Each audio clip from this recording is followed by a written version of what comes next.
시청자 여러분 안녕하십니까? 출발 성공투자 후반부 이어가겠습니다. 이번 주 마지막 거래일 진행의 어이재입니다. 안녕하세요. 이혜은입니다. 간밤 미증시 3대 지수가 모두 충격을 받아갔습니다. 특히 나스닥 지수, 필라델피아 반도체 지수가 큰 폭으로 내렸는데요. 글로벌 원샷 함께 보시죠. 다우존스 지수 1.2%, 나스닥 지수는 무려 2.3% 내렸고요. S&P 500 지수도 1.37% 약세 흐름을 보였습니다. 타이밍의 문제가 거론이 되고 있습니다. 지금 현재 지표를 받아본 간밤의 흐름은 파월 의장이 조금 늦은 것 아니냐 이러한 이야기들이 함께 나오고 있는 건데요. ISM 제조업 PMI가 46.8%로 집계가 됐습니다. 특히 고용이 크게 둔화되는 모습을 보여줬는데 제조업의 둔화세가 결국에는 고용 둔화로 이어질 것이고 고용 시장이 지나치게 빠르게 식어가는 것이 아니냐라는 이야기가 함께 나타났습니다. 8개월 내 최저를 기록한 제조업 PMI를 받아본 시장은 깜짝 놀라는 모습을 이렇게 지수로 반영을 해줬는데요. 신규 실업과 연속 실업도 동반으로 늘어나고 있습니다. 24만 9천 건으로 발표가 됐던 신규 실업, 계속해서 이렇게 늘어나고 있는 고용 지표를 들여다볼 때 미국 경제가 연착륙이 가능할 걸로 봤던 투심이 경착륙으로 이어질 것이 아니냐라는 우려로 바뀌고 있습니다. 이에 따라서 10년물 국채금리 수익률 4%를 하회하는 3.98%로 나타나면서 3%의 급락세를 보였고요.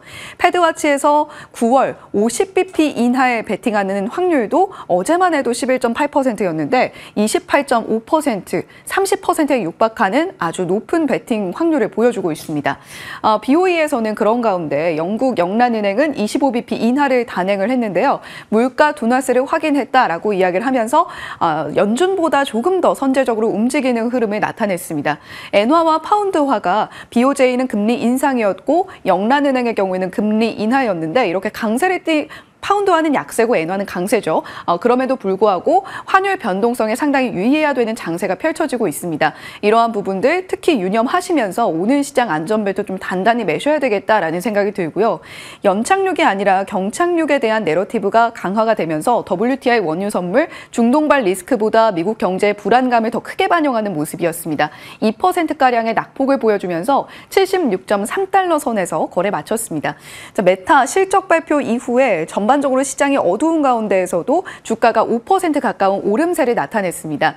호실적에 특히나 무엇보다도 캐펙스 투자 비용을 늘린다라는 이야기가 나오면서 지난 실적 시즌 이후에는 주가가 충격을 좀 받아갔다면 이번에는 시장의 컨센서스보다 괜찮은 비용 지출 효과를 보여주면서 오히려 이러한 부분들이 긍정적으로 작용한 것으로 풀이가 됩니다. 애플과 아마존 간밤 장 마감 후에 실적 발표 내놨습니다. 주가 반응이 조금 엇갈리고 있는데요. 비용 지출 면에 있어서 관리를 하는 측면에 차이점을 보이고 있습니다. 이 부분 잠시 후에 조금 더 자세하게 들여다보도록 하겠습니다.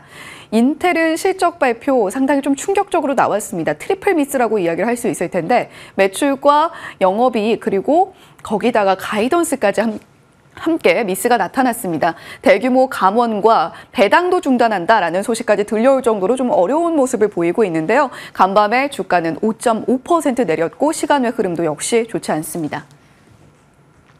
자, 이렇게 어려운 가운데에서도 우리는 매수 타이밍을 잡아봐야 될까요? 야수의 심장을 가진 코멘트들이 나오고 있습니다.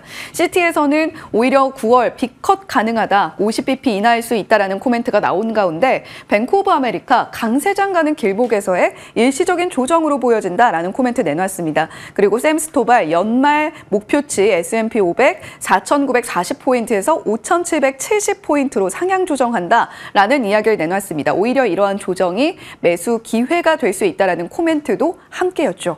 이런 부분들을 들여다볼 때 이러한 조정 장세 속에서 우리가 투자 포인트를 어디서 찾아봐야 될지 그리고 앞으로 많이 오른 종목들보다 덜 오른 종목들로 시선을 빠르게 이동하는 발빠른 대처가 참 중요하겠다라는 생각이 듭니다. 하지만 그럼에도 불구하고 시장의 이러한 흐름을 지켜보는 것은 상당히 무섭죠. 필라델피아 반도체 지수 7% 넘는 급락세 보였고요. 중소형주로 구성된 러셀 2000 지수도 3% 내렸습니다. 빅스 지수도 역시 이러한 부분들을 반영을 하고 있고 그럼에도 불구하고 주목할 만한 부분 일라이릴리의 상승세입니다. 젯바운드가 또 한 번 만병통치약으로서의 효능을 보여줬다라는 소식에 3% 넘게 오름세를 나타냈는데요. 비만 치료제 관련해서 오늘 시장에서도 한번 좀 지켜보시면 좋겠다라는 생각이 듭니다.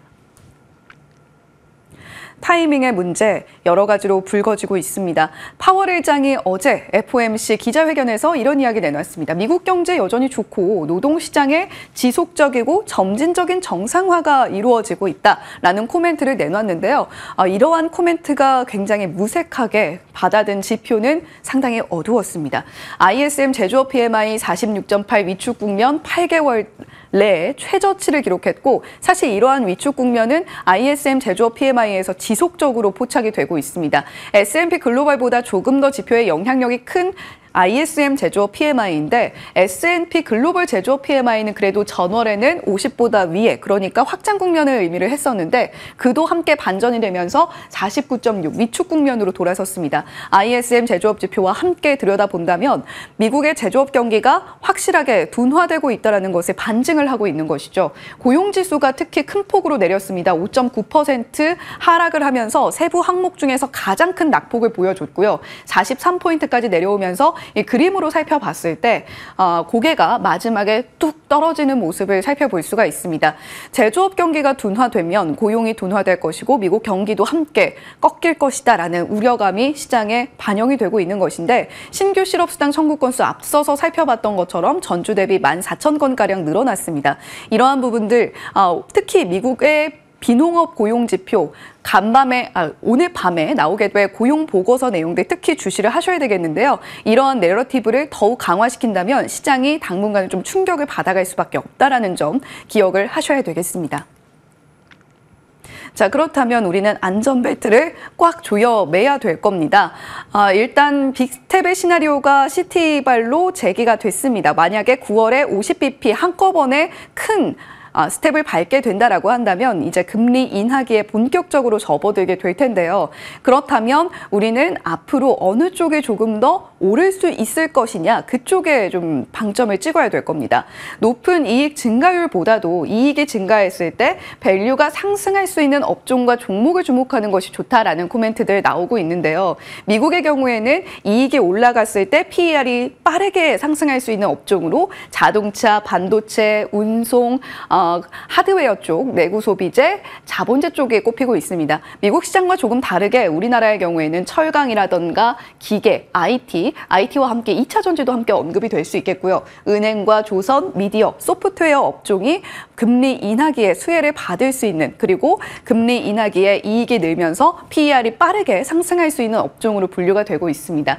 하나증권 자료를 들여다보면요. 최근 3년 동안 이익 추정치가 상승함에 따라서 PER이 빠르게 상승했던 기업들 나열을 해보면요. 포스코 인터내셔널이 가장 상위에 차지하고 있습니다. 그 뒤로 KCC, 코스모신소재, 한화시스템, 인터넷 기업으로 네이버, HD 한국조선해양, 현대오토에버 지금 국내 종목들로 언급된 섹터 내의 종목들이 함께 쫘르르 나열이 되어 있습니다. 이러한 부분들 참고하시면서 우리가 힌트로 삼아보면 좋을 것 같습니다.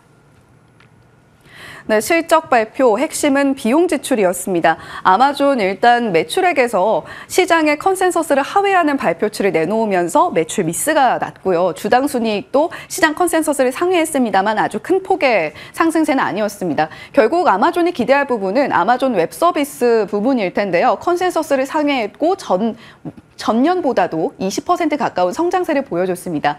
광고 매출은 전년보다 역시 성장세를 보여줬습니다만 높았던 시장 컨센서스를 충족하지 못했고요. 무엇보다 3분기 가이던스의 경우에도 역시 미스가 났습니다. 애플은 사실 아이폰에 대한 기대감으로 최근 주가가 상승을 했지 연초에는 조금 힘든 모습을 보여줬습니다.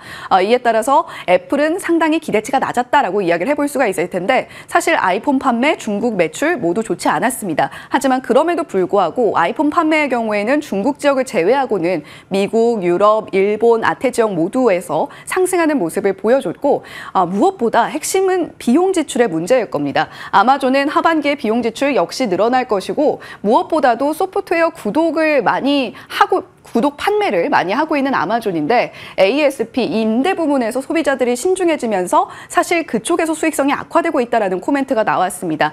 이에 따라서 비용 지출이 늘어나는 것에 비해서 돈을 효율적으로 벌고 있느냐 그 부분에 의구심이 들면서 주가가 하락이었고요. 애플의 비용 지출 좀 주목을 해볼 만한데요. 하이브리드 비용 지출을 강조를 했습니다. 우리는 캐펙스 직접 투자하지 않고 오히려 파트너사가 투자를 하고 우리는 비용만 지불할 것이다 라는 코멘트 나오면서 주가가 조금 등락을 하락을 거듭하다가 시간외에서 상승을 할 수 있었던 동력이 되고 있으니까요. 이 부분 체크해 보시면 좋겠습니다. 네, 이렇게 간밤 미증시 좀 무시무시한 흐름이 나타났습니다. 시장 분위기 여전히 안 좋습니다. 그런 가운데 벌써 또 1년을 달려온 우리 혜연 앵커가 당잠사에서도 이별을 고하고 시장도 울고 다른 코너에서 또 약진을 하겠지만 좀 시장도 그렇고 분위기가 좀 축축하네요. 예, 당잠사 1년을 맞이하면서 조금 더 오랫동안 가보고 싶다라는 생각을 들었는데 이렇게 자리를 옮기게 됐습니다. 하지만 계속해서 당잠사 희재 앵커님과 또 새로운 얼굴과 함께 달릴 거잖아요. 네, 또 다른 곳에서 활약을 기대하면서 당잠사도 새로운 얼굴과 함께 할 텐데 자, 시장 걱정이 지금 당장 코앞에 있죠. 한 10분 정도 남겨두고 있습니다. 오늘 시장은 어떤 포인트를 봐야 할지 이 부분도 집중해서 다뤄보도록 하겠습니다. 앞서 혜은 앵커가 전해드린 대로 미국장이 불안했습니다. 그 전날에 활짝 웃었던 것과는 전혀 다른 분위기를 보여줬죠. 그래서 걱정이 깊습니다. 어제 미국 시장의 강세 움직임, 여기에 환호하며 출발했던 우리 시장의 분위기는 생각보다 좀 약한데? 라는 마무리로 끝났습니다. 코스닥이 1%가량 상승하면서 2차 전지 중심으로 환호를 하는 모습이었지만 반도체 쪽 의료의 기대가 워낙 컸던 것일까? FMC 소화하고 빅테크의 실적 소화하는 움직임은 거의 다 음봉으로 마감되면서 코스피는 0.25% 상승에 그친 하루였습니다. 반등이었지만 아쉬운 반등이라고 끝난 모습이었고요. 다행히도 환율 같은 경우에는 9월에 인하 가능성, 피봇에 대한 확신을 가져가면서 외국인 기관이 지금 적극적으로 특히 코스닥을 담아가는 모습 확인이 됐습니다. 특히 주목하셔야 될 포인트는 기관이 코스닥에서 8거래일째 저점에서 담아가고 있다는 부분. 800선 하회하고 상당히 불안했었잖아요. 단기적으로 기관이 수급을 불어 넣어주고 있습니다. 여기에 외국인까지 가세해서 어제 사흘 만에 외국인이 코스닥을 산 거고요. 거래소 쪽으로는 이틀째 외국인의 매수세가 들어왔고 이쪽으로의 상승 움직임도 드라마틱하게 확인이 됐습니다. 코스피는 어제 상승률은 아쉽기는 한데요. 지금 60일선, 5일선을 하회하는 모습이었었는데 5일선이 이제 60일선을 돌파하려는 딱 골든크로스 구간 안에서 어제 좀 아쉬운 반등이 나왔다라고 보시면 되겠습니다. 2차 전지와 신재생이 어제 섹터 안에서는 비교적 약진하는 모습을 보여줬고요. 특히 이제 해리스의 지지율, 해리스 트레이드 쪽으로 조금 더 무게중심이 실리면서 정치 변수의 움직임이 강하게 나타났다라고 보시면 되겠습니다. 금리 인하 기대감 때문에도 성장주 전체적으로 좋았는데 반도체가 많이 아쉬웠던 분위기였죠. 반도체는 어제 FST, ISC 같은 소부장단 안에서 일부 반등이 나오긴 했지만 삼성전자 그리고 외국인이 여전히 팔고 있는 SK 하이닉스는 약세로 거래 마치면서 두 종목의 음봉 전환이 너무나 아쉬웠던 하루였습니다. 오히려 AI 반도체는 흔들렸는데 빅테크의 실적 컨퍼런스 콜에서 나왔던 내용을 소화하며 AI 전력 대란과 관련돼서의 내러티브는 살아있구나. 이 부분을 확인하며 구리 가격 상승과 함께 반영했던 이 전력 설비 쪽이 좋았습니다. 대원전선 재룡산업 LS 상승으로 거래 마쳤고요. 전선주가 일제히 상승이었습니다. 다만 변압기 쪽이 어제 개장 중계 때도 전해드렸지만 일제히 급등으로 출발했었거든요. 마치 하이닉스, 삼성전자처럼 변압기 3인방도 시가를 고점으로 만들어내면서 음봉 전환했습니다. 금리 인하 기대감으로 리츠 AI 같은 성장주들 단에서의 반등도 반가웠습니다. 아쉬운 반등 그리고 간밤에 미국의 하락. 지금 어제 우리 시장만 놓고 봤을 때 선별적으로 좋았던 쪽은 이제 낮아질 금리에 조금 더 집중하고 있습니다. 조금 전 전해드렸던 리츠, 건설, 인터넷 AI, 바이오, 신재생, 반도체 이렇게 포함이 되고 있고 그리고 여전히 실적을 보며 숫자를 확인해 가면서 조금씩 계단식 상승을 보여주고 있는 전력, 조선, 방산, 화장품 이쪽도 고점 대비 조정받았다가 다시 고개 들고 있는 상황이고요. 세 번째는 바로 정치인데요. 2차 전지, 신재생, 바이오 물론 트럼프 트레이드는 지금 빠진 부분입니다. 어제 반영됐던 해리스 트레이드만 모아놓은 거고요. 어제 상승 이 세 가지 키워드 안에서 그럼 왜 이렇게 흔들렸을까에 대한 우려감들을 한번 체크를 해봐야겠죠. 간밤 조금 전에 혜은 앵커가 전해드린 대로 어제 금리를 내렸어야 했는데 이 부분이 지금 많이 아쉽습니다. 어제 우리 국내 시장, 특히 아시아 시장이 먼저 반영한 건 아니었을까라는 안도를 가져가면서 오늘 낙폭이 깊지 않기를 바라보게 되는데요. 일단 8월 변수로 체크해야 될 포인트. 어제 우리 시장이 미국보다 많이 약했던 것, 그리고 간밤에 미국 시장이 흔들렸던 것에서 뽑아본 변수들, 증권가에서 이렇게 꼽고 있습니다. 첫 번째로는 이제는 경기를 봐야 된다는 겁니다. 앞으로는 그 전까지는 인플레이션 속도가 둔화되나 여기에만 포커스를 많이 맞췄었죠. 있었죠. 이제 9월 인하가 명확하게 명시된 가운데 여기서 경기가 우리 생각보다 너무나 안 좋게 떨어지게 되면 정말 샤워실의 바보들처럼 정책이 너무 타이밍이 늦게 돼서 여기서 정말 심각한 경착륙으로 갈 수 있어 라는 우려감이 커지고 있는 상황입니다. 그런 움직임이 간밤 실업수당 청구 건수 같은 지표에서 확인이 된 거고요. 그래서 고용지표 확인 중요하겠습니다. 미국이 흔들리면요. 우리 상반기에 미국 수출 너무 좋았었잖아요. 이제 중국을 제치고 올라가고 있는데 미국 흔들리면 우리 수출 지표 아쉬워집니다. 수출액, 수출 물량 이미 어제 일평균 기준으로는 최저치에 근접하고 있다는 부분이 중요하게 봐야 될 시그널이 되겠고요.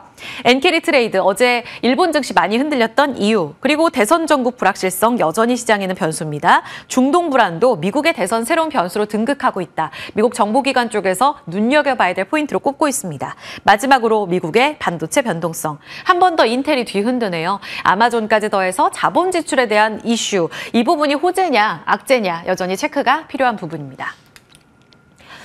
자, 명확해진 9월 인하 시그널 그리고 이제 낙폭과대 성장주의 시간, 고용을 중심으로 해서 경기가 흔들리면 어떡하지에 대한 포커스가 많이 맞춰질 것으로 보이는데요. 그 때문에 지금 쉽사리 위쪽에서 상방을 더 열어놓고 보기에는 좀 어려운 그런 부분입니다. 그래서 수급 빈집이라고 하죠. 이렇게 바닥권에서 고점에 대한 부담감이 없는 쪽으로 수급이 모아질 거다라는 게 오전에 나왔던 증권가들의 리포트 핵심이었습니다. 어제 이미 일부 시그널을 보여줬죠. 반도체로 시작했지만 2차 전지로 끝난 흐름.